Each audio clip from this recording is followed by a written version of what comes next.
topic is hydrosphere. Now what is hydrosphere?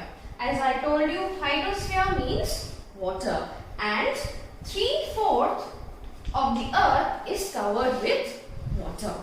Now water. Now how we get water? We get water from sea, oceans, rivers, icebergs, streams. All these are the forms of water that we get, and even these are water bodies from where we get water. Now these are not all of them are suitable for drinking. That means only 1% of the earth's water is suitable for drinking, and that comes from rivers, icebergs and streams.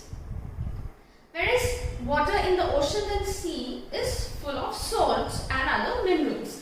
The salinity level is too high. Now when we study about water, running water in oceans and rivers and lakes, glaciers, ice. Now as I told you that 97% of Earth's water is found in oceans, but they are not suitable for drinking.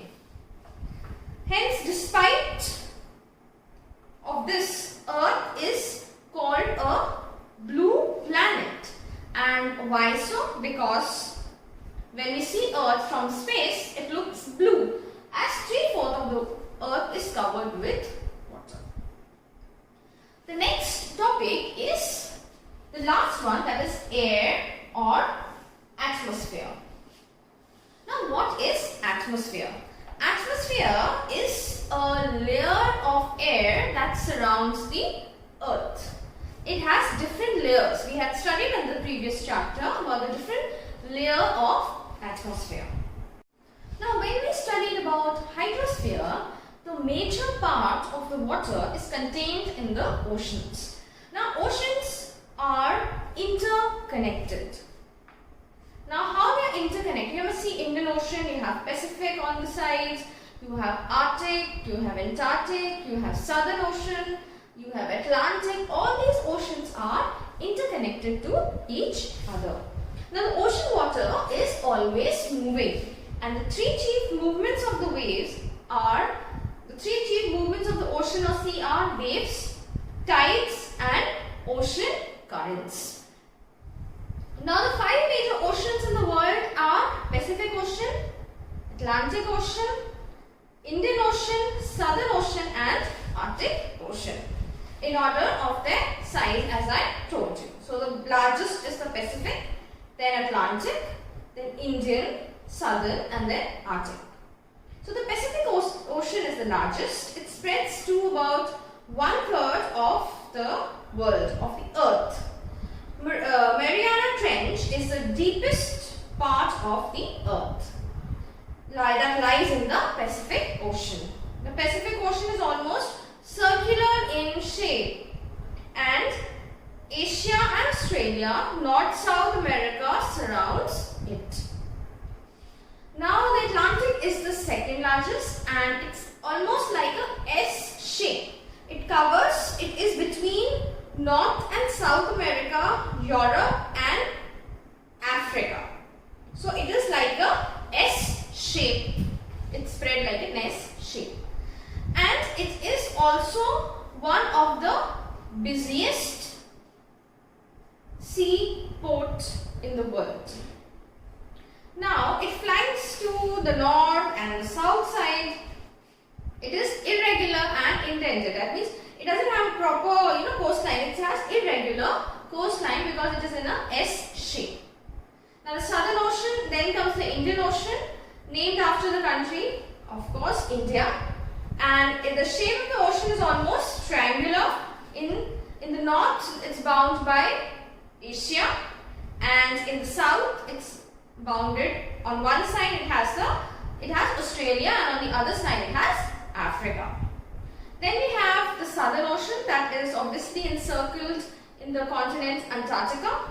And then the last is Arctic Ocean, that is located in the Arctic Circle, and it's in the North Pole, and it is shallow waters, and it is because it is in the North Pole and it has a lot of ice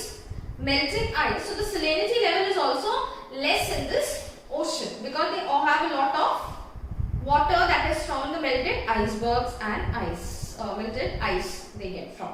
These are narrow stretch known as the Bering Strait. It is connected with the Pacific Ocean by a narrow stretch that is known as the Bering Strait, and it is bounded northern and North America and Eurasia.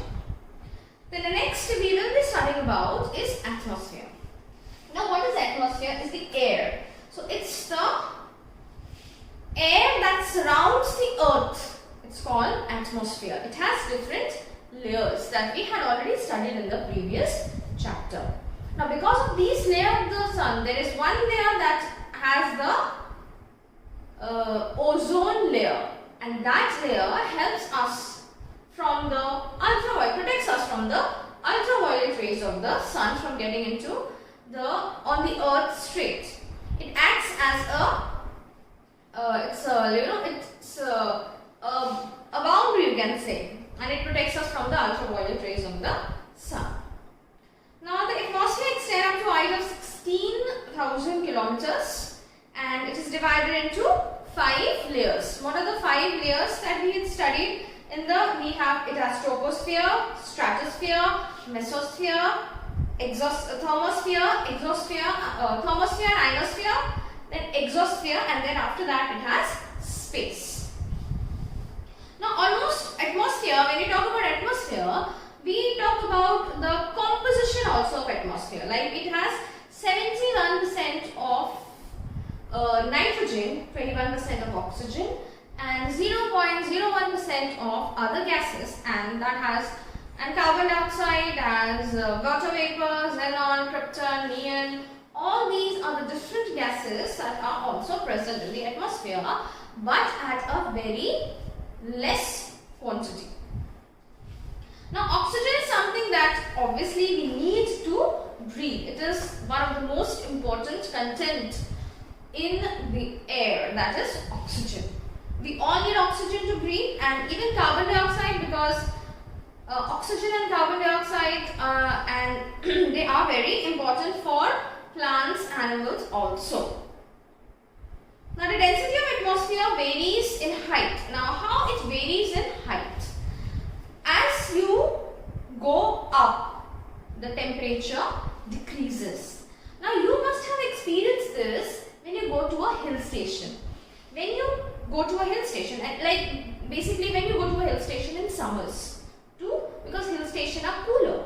Hill stations are cooler because they are at a higher altitude. The elevation, the height is more. So that is why they said that as you go higher, the temperature comes down. That is why you feel so cool when you go to a hill station. But density also of the atmosphere changes. Why? Because at a height, you have the layer of the atmosphere becomes thinner and thinner, and it makes us unable to breathe. That is why mountaineers carry oxygen cylinder with them.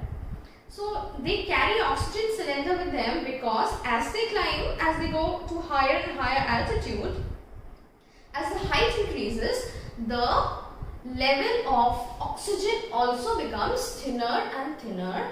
That makes it very difficult to breathe. That is why they carry oxygen cylinders with them. So that is why the density of the air changes from height. Now temperature also decreases as we grow upward. As I told you, as we go up, the temperature comes down. So some experience high pressure and low pressure also. So the place from it varies from place to place, and air moves from a high pressure to a low pressure area. Moving air is also known as wind, that you also experience. So the last domain that we will be studying is the domain of life. That is, it's an area where land, water and air meet, and it is also known as biosphere. It's that narrow zone where all three meet. Now there are several species of organisms that vary in size: microbes, bacteria, huge animals. All the organisms, including human, are linked to each other for the survival in the biosphere. Now how? Now if 1 from the pie chart, if you remove any 1 from here, what will happen? Any of the living organisms will not be able. Can you survive without water? No. Can you survive without air? No. Can you survive without land? No. So all the 3 are very important for the survival of living organisms and living beings. So the organisms in the biosphere are broadly divided into 2 types: plant kingdom and animal kingdom. The 3 domains Earth interact with each other and they affect each other in some way or the other. Now there is one example given here. Cutting of forest and fulfilling our needs of wood or clearing land for agriculture may lead to fast removal of soil from slopes. Now they are talking about deforestation. Now if we cut down trees, okay, so what will happen? The topsoil will become very loose, and due to erosions and agents of erosion, the topsoil will be blown off and it will lose the fertility. So similarly, Earth's surface may be changed due to natural calamities like earthquakes. For example, there could be a submergence of land, as happened in the case of tsunami. Recently, parts of Andaman and Nicobar Islands were submerged under water.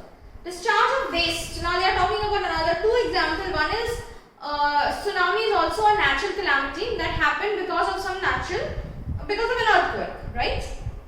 Then there is landslide also. Now if you keep on cutting down the trees, the soil will lose and finally it will lead to landslides. Okay, that is again not good for any of plant or animal kingdom. And they're talking about tsunami. So because of tsunami in the Andaman and Nicobar Islands, a part of the island was submerged. That means in that island, plant and animal life were totally destroyed. Then discharge of waste. If the factory waste keep on getting discharged in the water, river, stream, ocean, what is it doing? It is making the water poisonous and unable for the aquatic animals to survive, to breathe, and then they eventually become extinct or they die. So then next we are talking about is how we are disturbing the balance of biosphere by emitting factory waste, pollution and smoke, that is eventually leading to smog, air pollution, and because of air pollution, global warming, thinning of the ozone layer, direct rays of the sunlight are coming in directly onto the earth, and which is giving us several skin diseases, rashes, irritation of eyes, skin cancers.